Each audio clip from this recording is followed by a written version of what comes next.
The chapter we'll be discussing today is about rural livelihood. Have you ever been visited a small village? What will we can see there if we take a stroll on the ways of village? We will see most of the people they are working on the field, agricultural field, and we will see that maybe some of them they will be busy in cattle rearing, or some of them will be busy in making baskets and all. We can see even some small shops there, so some few shopkeeper also we can find there. So in that way, if we see, take an example of a village at Tamil Nadu, we will see there 90% people anyway, some way or another, they will be busy they will be occupied themselves in the agricultural field. So what can we see, what can we tell from that? The conclusion we can come that agriculture is the main occupation in the village areas, rural areas. Now, if we see the agricultural field also, we will find that everybody is not working at the same level. We will see some few people may be busy in harvesting paddy, some few will be busy of accumulating them from the field to the storehouse, and some few will be the rice mill owner, they will be selling it out, they will be accumulate those rice paddies, they will be collecting them from the common people, the farmers, those who are working at the field, from them they will be buying them, and they will utilize those products in their rice mill, and then they will sell rice in the local market, or they will sell in the city areas, urban areas. So in that way, if we find that, if we see that, we can divide even the agricultural field, agricultural sector into three parts. One is agricultural laborers, next are the small farmers and the big farmers. Now we will discuss all of them with example. Think of a village, a small hills around is a beautiful green village. We will find some ladies, those who are working as daily laborers. They are paying daily. They have sometimes seasonal, whenever it is the time, it is the season for cultivation for paddy or for rice, they are getting their jobs in the agricultural field. These ladies mostly they work from morning 8 to 9, evening 5 or 6 o'clock till the sun is there, and they are usually paid very little against their whole day work. Whatever the labor they are doing, their payment is very low. Mostly these people, not only women, some few men are also working at the same way. These people, they are landless, they don't have any land of their own. So what they do for their living, they need to depend on others, those who have their land. There was a lady named Tulsi. Now this lady, to help her husband in the household chores, she has to go for work seasonal, maybe some time in a year when there are some work for her in the agricultural field. So she is joining there as agricultural labor. They are paid in different ways, whether they are paid by cash, very small amount, or sometimes even they get a share of the crop they are harvesting there. They are getting a share of that, those yield, whatever they are getting, they are yielding in the agricultural field. Now these small laborers, those who are agricultural laborers, so one point about them, what we find, they are landless, they work really hard under a supervisor. Now who will be the supervisor? Definitely someone who is the owner of the land. Sometimes even some small land owners also, they are also engaging these agricultural laborers. Their life is really not good. Most of the time they are depending on the landlords, the people, those who are giving them work. As they never have enough money in their hand, they always depend on the money lenders. And these money lenders, they are giving them loans in a very high interest rate. So how much they are working, how hard they are working, they are never able to pay it back to their money lenders on time or any time. This agricultural laborers, as they don't have their own land, many a time we find that they are coming, they are seasonal migrant. Seasonal migrant, that means in a particular time in a year when they don't have any work in their hand, in the village areas, rural areas, they are coming to the nearby cities to get some work for their livelihood. They can, that time we can find that they can work like for anything to get some money for a particular time period in the year. They are working. So these type of agricultural laborers, we even call them as migration. They are changing their place to get their livelihood. Even this happened that they keep their family there in the village, and the main earning member of the family, the male person who is coming, who is migrating to the nearby cities for some times, he earns something, and then again at that season when there is some work in the agricultural field, they are going back to the village. They join their family as well as to the village laborers to work on the agricultural field, because they are mastered in this case. They know their work better, but their life is really pathetic and miserable as they don't have any land of their own. They cannot claim anything on the production, whatever the crops producing from the land, they cannot claim anything on that. So they just work to get some money to earn their livelihood. Some few of them, they have some animals, but as I told you that their life, they are very poor people in the village.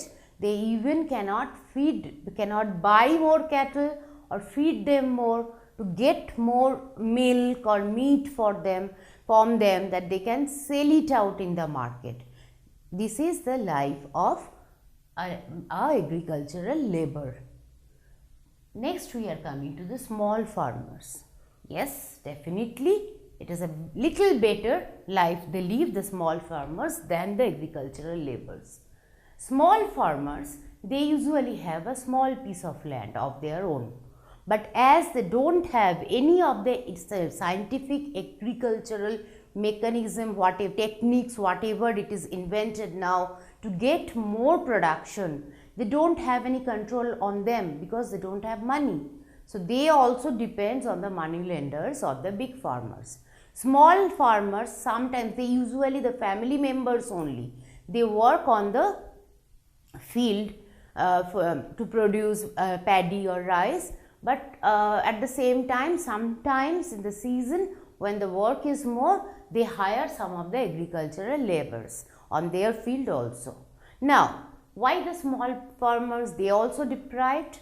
The main reason is when it is the time to harvest, the time for harvesting paddy on the field. That time they need money. They need money for many things. They need money for seeds, they need money for to buy fertilizers, they need money to even pay these agricultural laborers, even to hire a tractor which can help them to get good yield from the field. For all these reasons, they need money. The small farmers, they need money. Now, these money lenders at a village, they are charging a lot of interest from these poor people, and without even any, they don't have that much of education that they can even calculate that exactly how much they have paid and it is worthy to pay that much or not. They are mostly depending on the money lenders for calculation part. As a result, this loan procedure is never ending. First they take some loan for harvesting. Now after their yield also, they need to keep some of their products, whatever they got, the rice maybe, whatever they got from the field, they need to keep a portion of that for their full year, the entire year food for family. Now after keeping that, they are selling out the rest amount. Now this rest amount is mostly occupied by these money lenders or the big farmers. As they are paying loan to this money to the small farmers, in the beginning also the small farmers, they give them the promise that whatever the yield will come from the field, they are going to sell them to the big farmers at the cost mentioned by the big farmers. So they cannot bargain, they are not in a state of bargain. So even from there they are not getting much profit. Whatever the profit even they are getting, that also they need to pay back as interest rate to the money lenders or the big farmers. Next, the main thing about it I want to mention here, that every year production is not same from the agricultural field. So the small farmers, sometimes it happen the pest attack, sometimes it can be that scarcity of rain or water. So for many reasons, for drought, for flood, if anyway they lose that production, whatever they are expecting in the field, their life becomes miserable. They cannot get them back from the, they cannot repay their loan as a way, they cannot even ask for more money to harvest more in the next agricultural season. Many a time this also happened that they lost even their land. They sell it out to get rid from the interest cycle of the money lenders, and these people also forced migrate to the cities. They have to come out from the village to get some food, to get their livelihood. Though this number of small farmers are only, it is more in the village we can find, and they sometimes, yes, they have that capacity. They at the side, as a side income, they keep some cattle, maybe cow, by selling those milk, or they may keep a poultry for chickens and all, and by selling their eggs and meat, they also earn a little amount of side extra money, and mainly at the time when the agricultural season is no more. At that period of time, they are earning more. They are earning their side income for their family using their cattle, maybe the cow or the chicken or some other meals like goat and others also they keep to sell their products to the nearby areas, to their neighborhood, in the village itself. Next we are coming to the big farmers. Actually these are the people, those who are controlling village economy, village politics, everywhere, as these people, they have enough land in their hand. They can they are also blessed by getting bank loans, as they have enough quantity of land. And in the case of small farmers, we have many times we have agricultural laborers, anyway they are not getting any bank loans, they don't have any property. Small farmers, if they even try to, due to ignorance, many a time they are not approached, they are not approachable to the bank. At the same time, even bank refuse, as they don't have that amount of papers or the property that they can mortgage to the bank to get some loan. So they are depending on the money lenders or the big farmers. These big farmers, on the other side, on the contrary, they are getting loans easily from the bank.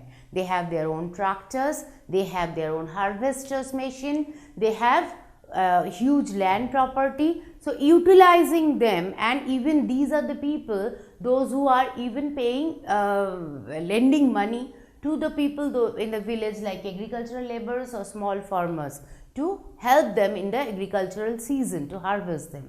But in return, they always want that entire control on the entire production from their agricultural field. These big farmers, we have seen that they are the rice mill owners, or they may have some of the shops which have pesticides or the seeds or whatever the essential for agricultural purpose. So these people are lending all those things in a very high rate, and the other group of people, like the agricultural laborers and the small farmers, they are always depending on the big farmers, money lenders, some of the shopkeepers, those who have money, but mostly it is one group only, those who have accumulated the entire fund in their hand. This is as a whole the village economy, village livelihood, depending on the mostly on the agriculture. Other than agriculture, whatever the professions we can find in village, a few of them are controlled by the agricultural laborers and the small farmers, because whenever there is the agricultural session is not lasting more, that time the people, those who are there in the village, they work on this, like basket weaving, even I told you, like cattle rearing, selling milk or egg or the meat products or others. The other part, the shop owners, maybe the tractor owners, or maybe some of the villages we can see that people, they have their own transport means, who are who are buying vegetables or rice from the agricultural small farmers or some of the agricultural laborers, and they are selling it out to the city. This part is controlled by the higher income group, like the big farmers, money lenders, shop owners, they are controlling. Rice mill also is a very profitable business in the village. Rice mill owners, mostly they are offering low cost than it is fixed by the government to the people, those who are working on their field, but in a very small level. This rice mill, they are purchasing the rice which is producing on the field, agricultural field, and they are, and the same way they are getting their rice, the better one, in the modified way, and they are selling it out in the urban market. So again we can see that the small farmers, they are depending on the rice mill owners, because at the time of when the small farmers, they need seeds for harvesting, rice mill owners are the one, those who are paying them money, paying them loan as a form of loan to these small farmers. This is as a whole the agricultural scenario in a village level. Now read your textbook. Whenever you will read that, they have given 3 stories about 3 parts of this small farm agricultural laborers, small farmers and big farmers. Now how is their livelihood and how it is changed, what is the difference between their livelihood, a very poor and then anyway managing the life, and some people, those who are really rich and have enough money in their hand, is the clear economic division in a village level. This type of village mostly we can find in the middle part of our country, where agriculture is the main occupation, profession for the people. If we are coming to the coastal areas of our country, we will find that not agriculture but fishing is the main occupation. Now why fishing is the main occupation? The reason is, in the coastal areas, sea or ocean, they are easily accessible. So people, they find it easy to go to the marine bodies and collect and catch fishes for their livelihood. But don't ever think that their life is very easy when they are catching fish. Most of the time they start their life, their day, this fisherman, they start their day even at 2:30 at midnight. They start their catamaran. Catamaran is a ship kind of a thing. They start it along with most of his family members and neighborhood friends, and they then go to the deep ocean, deep seas sometime, based on their capacity of their boat or the net they have, that how much fish they can carry, depending on that. So now they went there, and by the time maybe it is early evening or afternoon time, they come back with their caught, whatever they catch throughout this time, they come back with that. Now this fish item, whatever they caught in the ocean, in the water bodies, they are dividing it equally between how many members they accompanied. Maybe 4 members they went together to catch fishes. So these people, they are dividing the amount of fish whatever they got, and there is a common open fish market where they are selling it out to the vendors. These vendors can be of 2 types. One type, they are small vendors. The small vendors are buying small fishes, mostly women of this area, and they are selling it out to the nearby villages. Small amount of fishes they can buy and they can go out. And there are some big vendors also, mostly those big vendors only giving money. Again, here also we can find a group of money lenders, those who are paying money to this fisherman to maintain their boat, buy their boat first of all, then maintain it, maintain the engines, maintain whatever the other equipments needed like the net and the other things. They take money from the money lenders, and while they are selling their fish, their catches to these vendors, big vendors, they are adjusting those money, and they are even bound to sell their fish to that particular vendors only from whom they have taken the loan, from whom they have taken the money. They are forced to sell their entire catch to them only. Now these fishermen, whenever they are coming back, they are dividing the entire catch, whatever the fishes they caught. They are dividing them, while dividing, they are keeping one part extra by the name of the boat. The boat, the catamaran, they are using to sail on the sea. Now, why they are keeping it? They are keeping this part to maintain the boat, for the maintenance of the boat. And if someone is the owner of the boat, naturally he is getting some extra part of the catch, whatever the fish they caught together. Life is not at all easy for them. Many a times they are not even able to go to the sea due to the environmental situation. You know that sometimes it is very stormy. Sometimes it can be that there is a chance for lower depression areas when from the government side they stop fishermen to go to the seas, and in a particular time, that is the breeding season for fishes, those 2 to 3 months fishermen are not allowed even to catch fishes from the ocean. These are the very tough time for the fishermen. Mostly these are the time when they had to depend, either they are depending on the money they have saved and the rest part of the year, or they need to opt for some other occupation like net weaving or something else, that they can get their livelihood, whatever they need money for their livelihood, they can arrange for that. This is as a whole the the rural livelihood, the village areas, how the people in India, Indian village areas they live. This is a small picture on that. Your book has given good examples, giving the storyline that how from a family, some fishermen, they went to ocean and how they catch fish, how their family members are waiting when they are coming back, and how they are then dividing their catch, whatever the fishes they caught there, and then they are selling it out in the evening time to the vendors. The entire scenario is depicting in the story as in a story form in your textbook. Happy reading.